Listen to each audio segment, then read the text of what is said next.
Welcome to the Terrible Podcast with your hosts from SteelersDepot.com, where you can find all your latest and greatest Steelers news. It's Dave Bryan and Alex Kozora, always lit, talking Steelers. And now, here's Dave and Alex.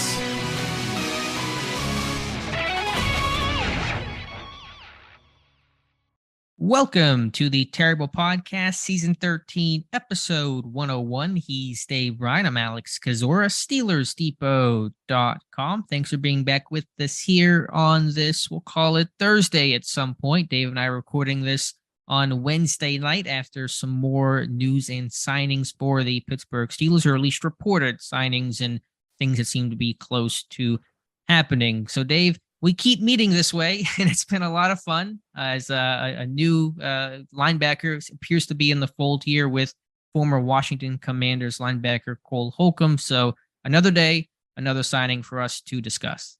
Happy New Year. Okay. There it is. Happy New Year. And obviously the start of the 2023 NFL League year at 4:00 Eastern on Wednesday, and we were sitting around thinking, okay, we're going to get any kind of news here. Well, earlier in the day, as you mentioned, the Cole Holcomb agreement, and we'll get to that in a minute here, but was still been waiting to see about any restricted free agent tenders that the team might have. And lo and behold, 0.000 of them. They chose not to tender any of their four restricted free agents, and those four were James Pierre, J.C. Hassenauer, wide receiver Steven Sims, and of course Jeremy McNichols, the running back. We knew he wasn't going to get one, but I kind of thought that one or two of these guys might receive one, but none of them did. I think the team obviously looked at them, and you look around the league too. The Steelers had four of their restricted free agents that they did not tender at obviously at any level. 77, I think I counted league wide, did not get restricted tendered there. And I think I don't know what the total was of the numbers that did. Is like, I think it was under 20. I think it was something like 15 or 18 or something like that. A bad year to be a restricted free agent. Maybe that's a reflection kind of a little bit of the market as well too. I don't keep up with track those numbers league wide. Mm-hmm. I'll tell you this. I can't remember the last time that the Steelers didn't, if they had, which they always have at least one or two restricted free agents. I cannot remember the last time that they did not tender at least one restricted free agent. And man, that's a while. I'll have to go back and research that, but I know off the top of my head, I can't remember that. Now, just because they didn't tender these guys doesn't mean that they maybe didn't already have a deal back in place with them or something. But officially, because they were on that sheet at after 4:00 that the league released, they technically became free agents. So we'll have to see how many of these guys they get back, if any. And you would think if they do get any of these guys back, they're going to be a lot less than the 6 or $2.7 million right of first refusal tender price. It would be cheaper than that. But that was kind of news in and of itself, right? Because kind of thought that at least a guy like James Pierre, might get restricted tendered, but none, nada, zilch.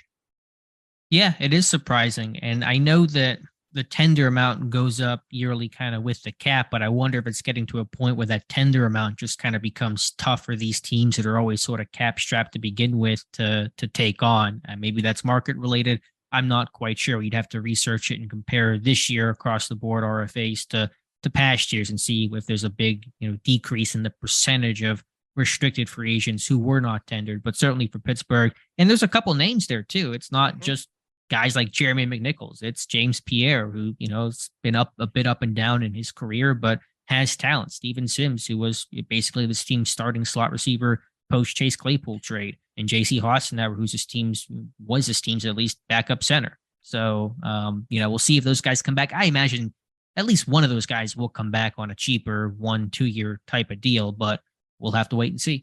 Yeah, I wouldn't be surprised if a guy like Pierre ends up having to take a 2-year deal for what the total amount of first right of first refusal tender was. That would make sense, if you went that way. But look, I mean, free agency's already started to slow down significantly at this point. I mean, there'll be a few. I mean, there was a signing just before we got on here. The Bengals signing Orlando Brown Jr. To a pretty massive deal overall. Even though I think I just read he's still going to be like the 17th highest paid tackle in the league, but pretty sizable deal. So you're going to continue to see some of these deals. They're not going to come as frequent, at this point. But some of these guys, like these restricted free agents that didn't get tendered, they're gonna have their hand out for a while, I think. Sure. And right now, Pittsburgh still pretty, at least appears to be pretty cap strapped, still waiting for some of the numbers on Ogunjobi and Casey, and of course the newest, appears to be the newest Steeler here in linebacker Cole Holcomb. Bright and early on Wednesday, that move announced the team had agreed to terms with Holcomb on a 3-year deal. Don't know numbers on that either. Does have to pass a physical. Did not finish basically last year with a foot injury, so we got to put that caveat in there. But your initial thoughts here, Dave, on Cole Holcomb? We just talked about yesterday. Once his team lost Spillane, probably going to go after a veteran inside linebacker to some degree. They were in the mix for Leighton Van Der Esch. He went back to Dallas, and that was kind of our clue that, okay, they're going to go find somebody to at least replace what Spillane offered. Well, they did what they had to do, right? Get somebody in there that's got some experience. And he looks like a Cole Holcomb. For sure. North Carolina product. What was he? Former fifth round draft pick, I think. Played, I think, what do you have? 142 tackles in like 2021. Obviously was the starter this past year until he had that foot injury, wore the green dot for them. I guess we dive right into the tape. I've watched 2 games on him from last year. I watched the Bears game and I watched the game against the Eagles. And I tell you what, I haven't, that 55, his tape is a lot more entertaining to watch than the 55 that the just recently became a free agent for Devin Bush, for the Steelers in Devin Bush. The things that stuck out to me on tape with him, he's not afraid of contact. He's not afraid of taking on guards and tackles and centers at the line of scrimmage. I think he does a good job of getting his arms extended and trying to fight off those big body players. I think overall sound from an assignment standpoint as far as filling gaps and those kind of things. I think he probably needs to work on his tackling a little bit. He can move out in space. I tell you, there, sideline to sideline, I think he flows really, really well. He's got some burst to him. He's got the effort factor down in that game against the Bears. I mean, there's a play that he ends up not making the play, but he goes to one side, chasing, and then, it breaks way back the other way, ends up being a long run down the other side of the field. And man, he gets on his horse. He really does. He ended up cutting. If the guy didn't run the player out of bounds and ended up making the play, he would have been right there to at least make the tackle before the end zone there. So from an effort standpoint, I think he's fine. Once again, I think he plays downhill okay. You will see him against some of these bigger body guys. Kind of get swallowed up a time or two and all like that. But I think he does a really good job of at least trying to take those bigger body guys on at the second level and try, and he'll get off a handful of them as well too in those 2 games that I watched overall. As far as coverage goes, a lot of zone stuff, that I saw in that. So I didn't see too much egregious stuff. I think there was one instance when there was a tight end on the over that he kind of lost lost track of in that. So I don't really have a good sense of him as far as some true man stuff. Now, some running back option routes, where they come out and choice routes, he can get kind of flat-footed in those and kind of, shook. Did see some instances of that, but we don't know what they've paid him yet and all, but I didn't come away disgusted from his tape. And supposedly the game against the Eagles, I picked out the best graded game on Pro Football Focus and then the worst graded one. I believe the Eagles one was the one that was had the worst grade. I didn't come away from either of those two games really feeling disgusted here. Once again, I think he can move out in space. I think he flows sideline to sideline pretty good. I mean, you see him fight off some blocks, and I think his recognition probably at times a tick slow, just finding where the ball carrier is or which way, plays develop and all like that. But I didn't come away disgusted by watching this tape at all. And, like I said, I've watched 2 games of them, and hopefully you watched 2 different ones. Yeah, I'm 2 games in, 2 different ones. I did Packers and Titans, kind of different offenses. I wanted to see more of one offense that ran through the quarterback and an offense that ran through the running back in the ground game, just to kind of see how that looked. His tape is fine. Like, just in a word, I think it's fine. Where I figured we were going to be down this road again with yet another veteran free agent linebacker, off-ball type guy that we'll see if this one works this time, but that's not Holcomb's fault. Obviously, he's, the past history is not indicative of what could happen in the future. He came out as a real good athlete, like a really top tier 9+ RAS score type athlete, ran the 4.5s, had some really good numbers in testing out of North Carolina. You see that open field speed, run and chase player, good pursuit. He can run sideline to sideline. Of course, being a good athlete, being a good cover guy, they're 2 different skills and skill sets overall. I think, though, it's hard to be a good coverage linebacker in the NFL. There's probably maybe a half dozen actually true good coverage linebackers with all the space and all the concepts and all the great athletes you're defending. That's a hard place to be in Pittsburgh. It's especially demanding. So I thought on tape his coverage was average, as you said, better zone. I did see him cover a good angle route out of the backfield on Aaron Jones against Green Bay, though Jones slipped a bit, so that helped Holcomb. I thought, run defense, I think Aceta to do is fine. I think he's able to shoot gaps, anticipate pretty well. He does have some block shed ability, not always. He does get engulfed. He's a little bit on the smaller, leaner side, so there's a concern about him getting stuck on blocks. I think all around, he's fine. I don't know what he does best, what he does especially well.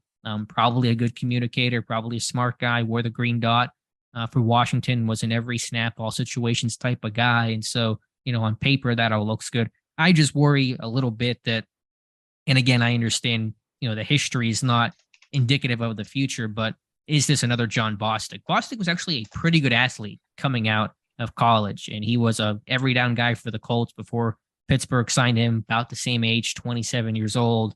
And we all know how Bostic, worked out. It simply did not. So, I don't know what exactly this says for the future of the position. Again, I'm not surprised to see a veteran come in. When you lose Spillane, they wanted to add and give themselves some depth going into the draft. I think Holcomb's a fine player, but not somebody that I'm super, wowed about watching on tape, although I do have more to watch. Here's something for you just coming in. We just talked about Orlando Brown Jr. coming back to the AFC North. Jeremy Fowler reports that among the teams that showed interest in Orlando Brown, per agent Michael Portner, the Steelers and Jets. Okay. The Bengals put the deal over the top with strong guarantees over long term. Well, that's news I didn't expect to come in here. I don't know exactly, what interest means and how close they were to something, but all right, Pittsburgh trying to take a big swing there, and obviously Brown choosing another AFC North team. Yeah, and once again, the deal, according to Ian Rappaport, the deal that Brown took with the Bengals 4-year deal, gets 67.8% of the $64.092 million fully guaranteed, with $42.3 million through year 2 and $49.9 million through year 3. By that point, he'll be ready for the next deal. Ian Rappaport reports there. So 42.3 million, and let's see, 67.87% of that. That's definitely more than the first year money on that. What was the signing bonus on that? Didn't somebody have the 31 million? I said a record number for an offensive lineman. Right. Okay. So once again, the Steelers generally, unless it's a top of the market players, stay away from guaranteeing outside that first year money. So they probably weren't in contention, especially when a team like, and look, it's kind of surprising that the Bengals did this too, right? Because normally the Bengals and the Packers were those two other teams that have had the history of not liking to guarantee money past the first year of a deal. So right. How close were the Steelers? Who knows? Will we ever know? But reportedly, according to Fowler, at least they made the effort. All right, we took a pause there, Dave and I, just to write that story up, and I'm just kind of thinking about it some more. Again, we're not going to really know for sure how much interest Pittsburgh truly showed. I wonder if their calculation was, all right, Brown's market seems to be a bit cooler than people think. He's kind of sat there for a little bit. I wonder maybe if there's something going on and we can try to swoop in and get him on a cheaper deal than we initially thought. So maybe that was Pittsburgh's calculation of, hey, this guy's still there. Let's take a look and see what his situation is. Yeah, I would imagine. Never hurts to call, right? Right. So, and once again, I think it was Rappaport or one of these guys reported that 17th overall tackle in earnings. So that's obviously on down the list. What did I say the number was again? 60 what? On the overall number? Yeah, for Brown? on the overall. Just pull it up here to confirm. 64.092 million on 4-year deal. All right, so that works out to a little over 16 million per. Yeah, and again, a lot of guaranteed. Looks like a lot of upfront money, big signing bonus, things that I guess Pittsburgh didn't want to really try to do. Obviously, had they signed him, he would have been the left tackle. That means Dan Morse going to the bench. So the question is, was this a situation of Pittsburgh trying to be opportunistic and saying, hey, this guy's out here, let's take a look, or is there a thought we really want to replace Stan Moore? I tend to think it's a bit more of the former, but obviously, again, if a top tackle does slide, a Broderick Jones in particular, that's something you really got to consider. Yeah, I think options are on the table here. As the company line is, we'll do what we think we need to do to try to upgrade the team at any position. So, once again, we don't know what they offer. Were they in there at 16 million, but not the guarantee? Were they in there at trying to steal them at 13 million? Or was it even an offer? Or was it just checking in and getting an idea of what he was looking for? Yeah, and we'll, unless somebody asks directly, or we'll probably never ever know. But I think you got to trust the Fowler report. I wouldn't see why he'd put something out there, with just two teams, being listed in there like that. But and it's from his agent, right? This is like not just Fowler saying source; it's saying per his agent. So I trust this is definitely true. Yeah. So what does it mean moving forward? What does it mean? I mean, look, they've got themselves a guard already in free agency, right? So I don't think, this team doesn't really have anything at tackle depth right now. So until they do something, I think tackle either in free agency here or I don't think it would be the magnitude of Orlando Brown Jr., but some sort of tackle, or you address that in the draft. I haven't looked at a list of names of tackles who are available. I don't know if there are really any clear starting caliber guys left. I don't think there are. So at best, you're talking competition, or you're just kind of looking at more depth. But obviously, the draft could present something. So again, we talked about all year, if you're going to fix something on the O-line. It's left guard. It's the left side. And so you got a left guard, or at least strong competition for Kevin Dotson and Nate Herbig. And then you're looking at Orlando Brown, and we'll look at the draft as well. And, heck, I know we're getting over our skis here, but if a Broderick Jones is sitting there and you're at pick 14, do you trade up a couple spots and try to take him? That you can't rule that out either. So, right. There's a lot going on here. Right. That was some news we didn't expect. You need to get on these podcasts more often like this, maybe. Get some news circulating in here. Yeah, right, that is the rule. All right, where were we at? We were talking about where were we at? Yeah. Cole Holcomb. It's a drop off a little bit from that to Cole Holcomb. But again, fine player, I think. No real weaknesses. I don't see any major mega strengths to his game. I think he's a good, again, athlete in the open space. I do see the hit power. In the tape that I watched, I thought his tackling was good, but maybe you saw something else in the other games there. I just think he can bring his feet with him, a couple, a little bit better on a couple of those plays. One of those times I think he had Fields in the backfield and should have, and he got free from him there. So, just minor stuff. It's not egregious, but it just one thing in my notes that said maybe he can work on his tackling a little bit there. But he's got some pop. He can get out to the edge and, out in space, he'll pop you along the sideline. He'll pop you.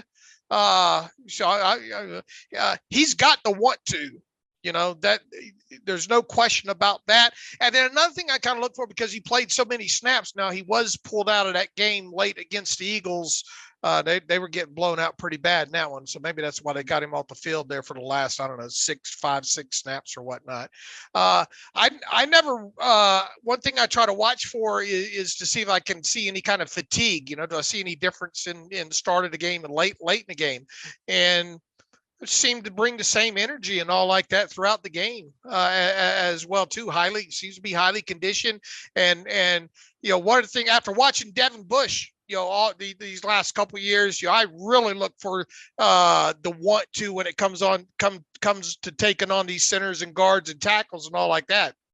And he's usually coming forward, and he gets those arms out there. Now his arms, I think, are just a tad shorter than Bush's. What was he, like 31 5/8 or something like that? For Holcomb, yes. And Devin was what, like 32 or something? I would have to look. I don't know for sure. Probably similar. That's going to drive me crazy now if I don't look that up. Oh, let's see who can do that first. 32, according to Mock Draft. Okay, 32. So I was right on it there. 30. So just a tad shorter arm. He uses his a lot better. I'll tell you that. What's the difference in their wingspans? Do you know? Let's see. Holcomb 76.25. And I go back to the internet here for if I can find his wingspan for Bush. It says 76.5. So almost identical. Yeah, quarter inch difference there. And Holcomb, at least I know at the combine, or when coming out, weighed a little bit more than Devin. And Devin obviously I think ran faster. A little bit. I mean, Holcomb ran a 4.51, which is still a great time. Devin came in at 2:34. Holcomb 2:31. So Holcomb's a little taller, but they're pretty similar in terms of overall profile. All right. And the RAS on Holcomb looked good and all like that. There was one instance in the Eagles game where I think there was a screen over to the right side, and he kind of over pursued and couldn't stop his feet fast enough and got cut back inside on him. Maybe that played a part in that bad grade that PFF gave him over there. But once again, the two games that I watched, which were supposedly his best and his worst overall grades, it was negligible really on my part. And once again, I didn't come away with my nose turned up. I actually enjoyed watching the tape, to be honest with you. It's funny you mentioned that. I did see in the Packers game, it was a little swing pass to the flat, and he overran it. He didn't play inside out, so he might have a bit of a tendency to not take the best angle to the football in some of those space plays. But again, I gotta watch more. I'm not bashing the signing. It's a 3-year deal, and so that's kind of a commitment to it than your typical 2-year. 2 years kind of that. 2-year deals are 1-year deals. 3-year deals are kind of like, we think you're going to be here for a little bit, but is he going to go in the scrap heap like who all is it? Mark Barron and John Bostic and Avery Williamson and Joe Schobert and Miles Jack after this year if he makes it that far. And it's just come on down and out the door you go. And it's just all right. At some point, draft, invest. You say you build through the draft. You don't really try to build through the draft at that position. Yeah, Devin Bush, you missed there, but that's just one guy. There's a long list of off-ball linebackers, veteran types that really haven't worked out the way that you hope that they would. So I don't want to. My very clever, not clever title was Cole Holcomb. I'm ready to get hurt again. I'm ready to say yes, this guy can be the guy. And I said it about Bostic, and we're excited about Barron, and et cetera, et cetera. And here we are. Here's the thing about him. Went back and looked. Obviously, I think he's been a starter the last 2 years there. I went back and looked at 2020 and 2019 as far as special team stuff. He had two special teams tackles in 2020, but in 2019 he had 4 of them. And I think all 6 of these were him solo variety. So not, in other words, not assist generated type things there. So he's obviously got a background in special teams. I think going back to his time in North Carolina early in his career, he played some special teams. So I guess what I'm getting at is, should you upgrade the position, let's say through the draft or something, into his second, third year, this should be a guy that I would think would be able to hang around as a backup and contribute on special teams. Yeah, on a 3-year deal though, that's kind of like, we want you to start here for a little bit type money. So let's just say they draft an inside linebacker high, and if they were to keep Miles Jack, and I'm kind of throwing some hypotheticals and some what if scenarios, but how does this work? You got Robinson, who you want to take a good look at in year 2. You got Jack that you're paying good money to. You sign Holcomb, trying to figure out exactly what they're trying to look for from the room here. Well, here's the thing. Jack's only under contract for this season, right? Sure. Yeah, I'm just talking about 23 right now. Because if you draft somebody, say in the second round, you want that guy sitting his rookie year? Well, you want to try to develop him as fast as possible, but you need a safety valve too, and I think that's what Holcomb is here. I think initially the plan is right now ahead of the draft, because look, you want to cover your bet. You might not get the guy that you want. Sure, I understand, but it's a 3-year deal. And it was a 2-year deal. Like, it's a little different commitment level. Kind of Mason Cole was the 3-year deal. James Daniels was a 3-year deal. Yeah, but we're speculating about something we don't know. What if it's a 3-year, $12 million deal? Yeah, but still, I mean, is he gonna be a week 1 starter? Probably. I think so. Yeah, at least sitting here on March 15th, I would think so. I think even if they were to draft a guy, he's still probably going to start. You're going to sign this guy and be a backup. I don't think that's the case. No, I'm talking about past this year. Yeah, past this year, it's all wide open. And that's what I'm getting at.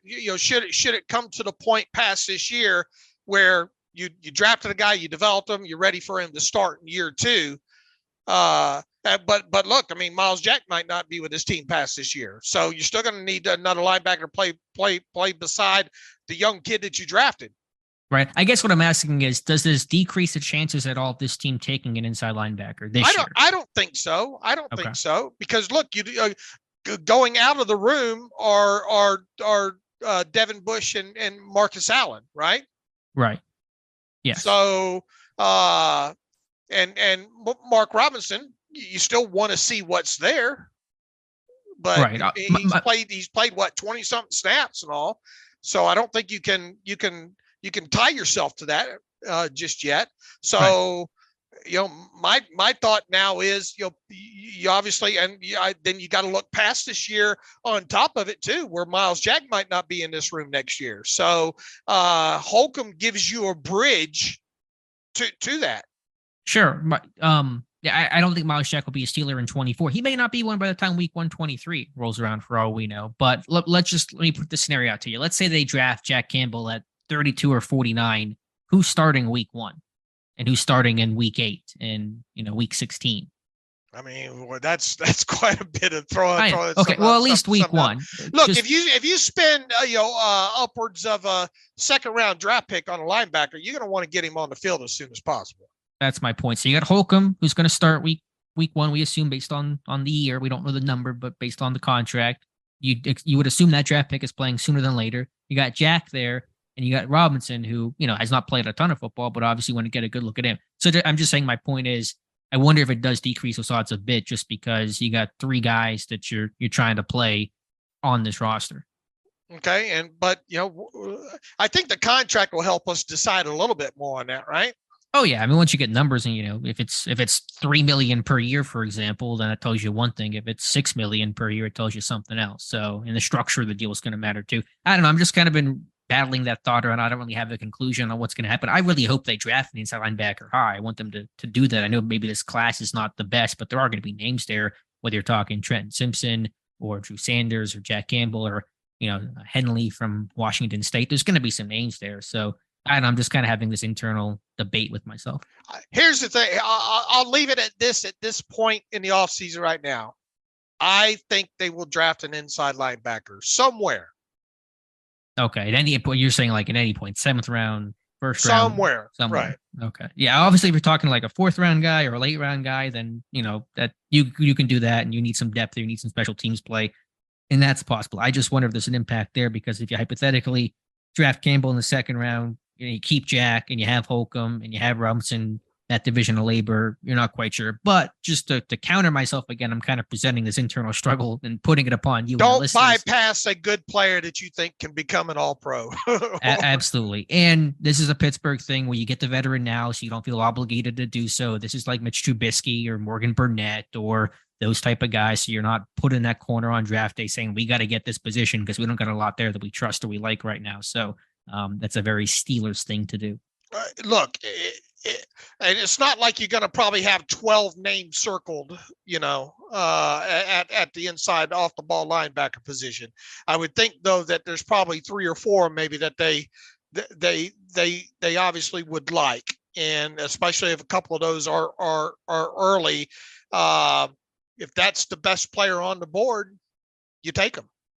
Sure. And the good news is you feel like there's some options right now. There's no direction you feel like you have to go. Again, we'll see how the rest of free agency looks and who ends up being retained and who else may come in. And there's positions that you certainly really feel like you want to address: defensive line, cornerback, still for me, inside linebacker, offensive line, etc. But nothing you feel like you need right now when you bring in a Herbig, you sign Peterson to replace Sutton, you sign Holcomb to essentially replace Spillane and be a better athlete overall. So I understand the direction they're going. Now, look, once again, once we see the money and we know nothing about this Holcomb deal yet. I mean, even though it's a 3-year deal in length, what if the first year money's like, I don't know, $6.5 million cash, for in total for 2023. I mean, you could probably easily get out from underneath that deal should you need to, even after the 2nd year. So, I wouldn't. I mean, you don't go into it with the intentions of that. I think on a 3-year deal such as this, you're at least going to want to get 2 years out of the player, and potentially 3. But I think a week from now,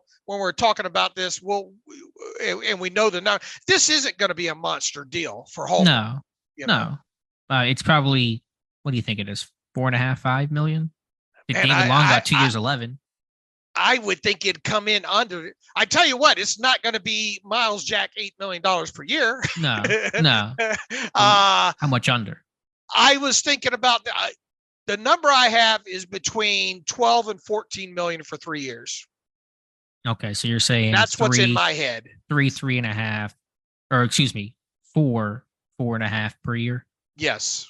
Okay, that sounds about right. Yeah, we'll get the numbers from watching 2 games and research them and all. That's where I can't come in on him.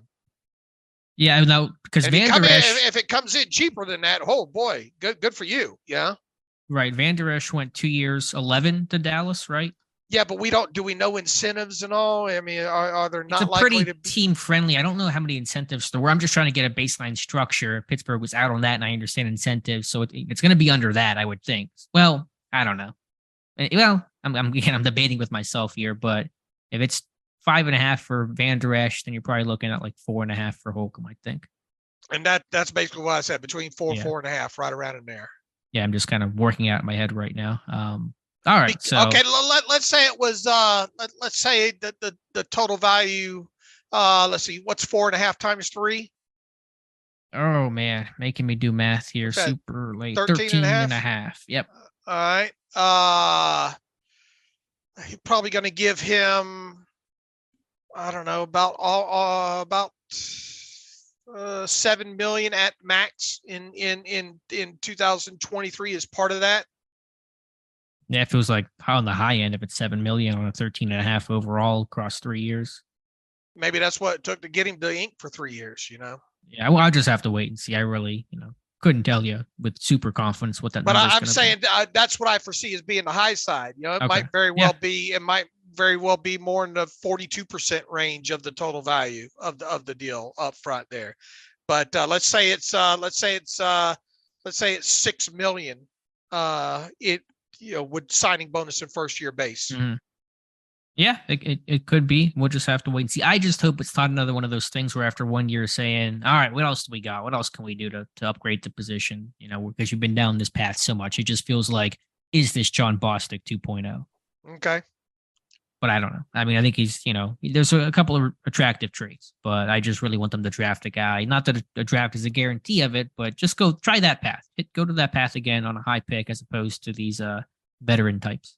And here's another key point to it. You got a guy that's used to wearing the green dot, Right. And that was kind of a struggle last year because you didn't really have a 3-down guy. Spillane would, kind of became that guy late in the year, but we kind of had a rotation there with him and Miles Jack, who talked about he didn't like wearing the green dot, and Devin Bush really probably didn't trust him to do that. So hopefully Holcomb can be that guy. All right. All right, give us an update here on Larry Ogunjobi's contract. I know we're still waiting on more specific numbers, but I think we had a couple more pieces of information on his deal today. So Ogunjobi, just kind of a general gauge of the cap situation. Yeah, look, 28 still the total of the deals being reported at $28.75 million over 3 years for Ogunjobi. We had already had at least a report from Adam Schefter that the 2-year take on this was 21.75, and then Tom Pelissero came out Wednesday afternoon and claims that 17 million is guaranteed. Now, you throw that word guaranteed out and you automatically think fully guaranteed.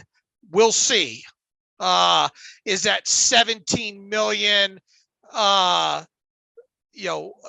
in full, how much of that 17 is really fully guaranteed? I'm going to, I don't know for sure, obviously, but I won't be surprised if that 17 million includes second year base salary being guaranteed for injury or skill. Okay. So in other words, I think there's a good chance that, technically like only, let's say 11 million of this is fully guaranteed. Signing bonus and first year's salary. Once again, as I think I said last night, this is going to look a lot very similar to the Chukwuma Okorafor contract. Here's the way, based on those numbers that are out there right now, I envision him getting about a $9.75 million signing bonus in this deal, a first year base salary of $1.25 million. And that would give him $11 million in 2023 and then make his cap hit $4.5 million. Okay. And I got a second year to get this to 21.75 over 2 years, like Schefter reported. I give him a base salary of $6.75 million and a March roster bonus of $4 million. And I try to finagle the numbers to make that base salary. Maybe it ends up being a $7 million base because, or an $8 million.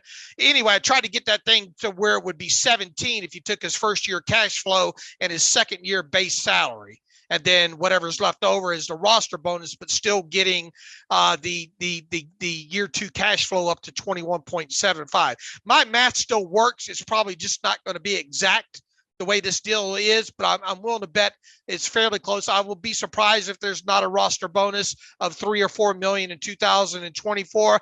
But long and short of it, I would look for a cap charge somewhere between 4 and 5 million on Larry Ogunjobi, and I have it coming in right in between at 4.5 million. And that would mean after roster displacement that you use $3.63 million in cap space to get him back for 2023. Okay. And then when you look at the other deals that are out there right now, we don't know anything about the KZ deal. We obviously don't know anything about the Holcomb deal. I would imagine they're right up against it right now. Yeah, it seems to be, and that's probably one reason why they didn't tender anybody too. I know that some Well, of those you can deals are make still it work. pending. I mean, if you want a guy, you clear the space with a restructure and you do it. Sure. That's the other thing. We've yet to hear about any restructures. Now, we could wake up tomorrow and there'd be a report the team is restructured, TJ Watt or whatever. So, and obviously, if they would have done something with Orlando Brown Jr. And here's the other thing too: are we going to see, because the Steelers announced that they're going to introduce these new signings to the media on Thursday. That means they're run them through their physicals and get them to sign the dotted line and then march them into the room. Once the ink dries on those contracts, are we going to see a deletion? Yeah, I mean, they're going to have to create cap space real soon or something. If they want to do anything else here, they got to either cut somebody, restructure somebody. There really isn't a whole lot of time, I don't think, for them to wait. So I don't know what course that's going to be. If it'll be maybe multiple avenues. But we're talking deletions, talking potential cuts. You're really at two names right now. You're at Akella Witherspoon, you're at Miles Jack. So you sign a Holcomb and release Jack in one move there, or does Akella become the odd man out? And as you get Patrick Peterson in the mix and maybe bring back James Pierre on something cheap. So we'll have to wait and see. Man, at this point, the way, the way that inside linebacker room looks right now, do you want to let go of Miles Jack right now? Yeah, I mean, if you signed Holcomb because you feel like the room was kind of thin, you wanted to have some options. It would be kind of counterintuitive to sign or to release Jack. Maybe if you draft somebody, you drafted Jack Gamble. Maybe that's when Miles Jack gets to heave-ho come April. But if you cut Akella, I mean, how much space are you saving? A couple million, but you're still probably gonna have to do a restructure pretty soon. Right, but I mean, look, you could, assuming you got it. There's not going to. I wouldn't think there's going to be sizable deals from here. There's going to be quite a few of these guys re-signed, I think, at this point to veteran benefit deals, and those things barely eat up any cap space once displacement takes place. Yeah, but again, this team had some interest in Orlando Brown that we didn't know about, and so is there something else coming that we don't know about? And again, even if you cut Akella, to talk about the lack of depth at inside linebacker, you cut Akella. Pierre's not been re-signed. Who are your corners right now? You got Levi Wallace, Peterson, and who else? Millette in the slot. It's getting there. That looks thin too. Sure, unless you know that you're going to be able to get Pierre back on a 2-year deal for 2.6 or something like that. But I mean, look, I don't be shocked if there's some deletion or two on Thursday or Friday. I gotcha. And I guess the one caveat on Holcomb I don't think Akella would. I mean, Akella would be my first choice. Okay, that's a fair one. Just one last point on Holcomb, considering he had that foot injury. I guess that everyone has to take a physical, but kind of double check that one, make sure that foot's okay, considering that you got Larry Ogunjobi last year because he failed the physical with Chicago with a foot. So just something to note there. Sure. All right, Dave, what else do we got here? Pro days. Tell them about the pro days. Yeah, busy day here for the Pittsburgh Steelers. And a pre-draft visitor. And one I'm very excited about, pre-draft visitor. But starting with the pro days after being at Clemson yesterday, Mike Tomlin, Omar Khan, Terrell Austin at Georgia today, along with a large chunk of the NFL. And so you're talking about the top guys there. And Jalen Carter reportedly did not have a good workout. Some of the clips looked a little rough. He was 9 pounds overweight or 9 pounds heavier than what he was at this year's combine. Some other guys to discuss: tight end Darnell Washington, cornerback Keely Ringo, safety Christopher Smith. I love his tape. Just worry about the lack of size and athleticism, the way that he tested. Nolan Smith, just all those Georgia guys down there. So that's where Mike Tomlin was at. I imagine there were pro day dinners that I have not looked into if we know any of those names, but I imagine Tomlin was dining on Tuesday night. Right. And there's no really significant pro days, I don't think, on Thursday. And today was Mike Tomlin's birthday. I bet he's ready to go back home for the weekend here. Yeah, but pro days are tomorrow. There's a long list. Any big ones though? Yeah, that's why I said there's not significant ones where and what else? Who else? I thought I saw Dan Rooney Jr., but I'm not for sure at Georgia. But I'm gonna have to go back. I recorded that one on the DVR. I'm gonna have to go back through that one and watch again and see if I can pick out. I thought I saw Dan Rooney Jr. I did not see Dunbar though there. I never saw him at Clemson, but apparently he was there. Right. I never saw him at Georgia either. Maybe he needs to sit in a chair somewhere. I don't know, but Yeah. I didn't pick him up. I didn't see him there. That doesn't mean he wasn't there, but Sure. Yeah, pro days tomorrow, nothing huge. Georgia Tech seems to be the biggest one. Tulane's got that inside linebacker there. I did see that I don't know if it's being held at the school or somewhere else, but Incarnate Word, their quarterback Lindsey Scott is going to be a Steelers rep there, and so that's one of the really kind of intriguing. What about in Eastern Michigan on that list? Yes, Eastern Michigan. So you're talking about like Jose Ramirez? Yeah. Okay. Yeah, we'll see if anyone's there. Probably somebody ends up trying to show up there. So what else here for Wednesday at the pro day? It's just I did not see Pat Meyer at Minnesota. I'm trying to exhaust every option for Pat Meyer, but I'm like 95% sure he was not at Minnesota today. Right, and it was who was there? Mark Bruner. Bruner, yeah. Yeah, they're changing locations on these guys because Bruner was the West guy. Yeah. And did you tell the folks about Mitchell coming in, Schmidt coming in? Yeah, John Michael Schmitz. Again, Pat Meyer did not appear to be there, but it looks like he's John Michael Schmitz, the center there from Minnesota, is going to come in for a pre-jet visit, and so that's bringing me some hope here because I was thought after the Herbig signing, maybe they don't go with an interior guy that high, but he's going to come in for a visit, and we know the correlation and connection between top 30 visits and guys who become Steelers. So my dream remains alive. All right, good deal. What else do we have to tell the people? That got it? Let's see, other pro days. Yeah, I couldn't see any other positional coaches today. I'm going to go take one last pass tonight. Mark Sadowski was out west for UCLA. I'm thinking about they're going to take like Dorian Thompson-Robinson in the 7th round just to make me mad. But I could see that happening. All right. We'll be back when we'll be back. We'll see if there's anything to kind of pass along to the people tomorrow night. If not, then we'll be back up and at it again, maybe on Friday morning or something like that. So in the meantime, you can follow me on Twitter at Steelers Depot. Follow Alex on Twitter at Alex_Kozora. Follow the show at Terrible Podcast. Email the show, theterriblepodcast@gmail.com. We've got film rooms up on the site of all these guys. I think we're all caught up on that right now. As soon as these remaining contracts are known, I'll get those details up on the site as soon as possible and provide a full salary cap update as close to real time as we can do it. So if you like what we do, want to donate to the cause, go to SteelersDepot.com, hit the donate button. Also, if you'd like an ad-free version of the site, go to SteelersDepot.com, hit the ad-free button up right navigational bar and follow the directions that way as well too. So until the next time, as always, thanks for listening to the Terrible Podcast with Dave and Alex.